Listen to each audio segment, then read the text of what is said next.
Bulimia में patient का wait normal या फिर ज्यादा होता है, जबकि एनोरेक्सिया में पेशेंट अंडरवेट होता है।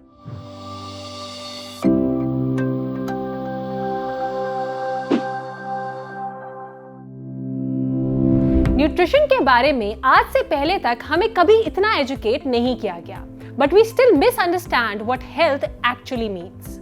हर तरह की बॉडी टाइप को एक्सेप्ट करना एक पॉजिटिव मूवमेंट है, but that shouldn't camouflage the true definition of health. हमें किसी भी तरह की एक्सट्रीम को अप्रिशिएट नहीं करना चाहिए।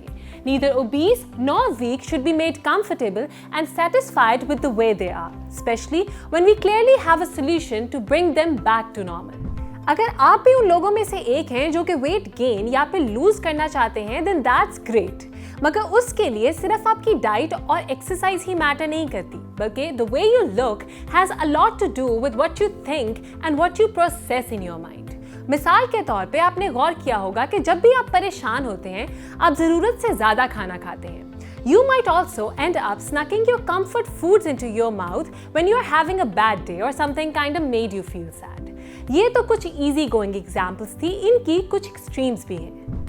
Like bulimia nervosa या फिर simply bulimia, जो कि एक eating disorder है। इसमें इंसान पेट भर जाने के बाद भी खाता रहता है और फिर इस खाने से मिलने वाली कैलोरीज को बर्न करने के लिए अनहेल्दी तरीके अडेप्ट करता है, जिसको पर्जिंग कहते हैं, जैसे कि self induced vomiting, strict diet, excessive workout या फिर by the use of certain supplements. इस डिजीज का ऑनसेट इतना स्मूथ है that it is impossible to realise where is it taking you. ये स्टार्ट तब होती है जब कोई इंसान अपने लिए अनरियलिस्टिक गोल्स सेट कर लेता है, फिर जब वो गोल्स अचीव नहीं कर सकता तो स्ट्रेस में बिंज ईटिंग करता है और फिर इस बिंजिंग को फिक्स करने के लिए पर्ज करता है। इस कंडीशन को हम एक और ईटिंग डिसऑर्डर के साथ कंफ्यूज करते हैं, जिसको एनोरेक्सिया नर्वोसा या फिर सिंपली एनोरेक्सिया कहा जाता है। यहाँ पर भी पेशेंट बिंज ईट करके पर्ज करता है, मगर बुलिमिया और एनोरेक्सिया में एक मेजर फर्क बॉडी वेट का है। बुलिमिया में पेशेंट का वेट नॉर्मल या फिर ज्यादा होता है, जबकि एनोरेक्सिया में पेशेंट अंडरवेट होता है। तो अगर एक बुलिमिक पर्सन अपने आप का ख्याल ना रखे या फिर टाइम से इलाज ना करवाए तो वो एनोरेक्सिक भी हो सकता है।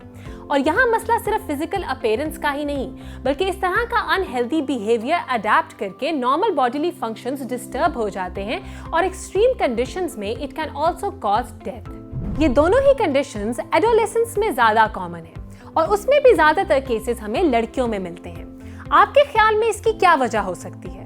किसी भी किस्म का स्ट्रेस, एंजाइटी, डिप्रेशन या फिर इंफीरियरिटी कॉम्प्लेक्स, जो कि खास तौर पे किसी और को आइडियलाइज करने और खुद को कमतर समझने से हो सकता है, लॉन्ग रन में ये सीरियस ईटिंग डिसऑर्डर्स डेवलप कर देता है। We need more courage to work in a system that can't cope with the pressure it's under. Psychological और डाइटरी काउंसलिंग से हम इन कंडीशंस को इनिशियल स्टेज पे ही रोक सकते हैं। Remember, transformation takes time. Don't aim to be like someone when you can definitely be better.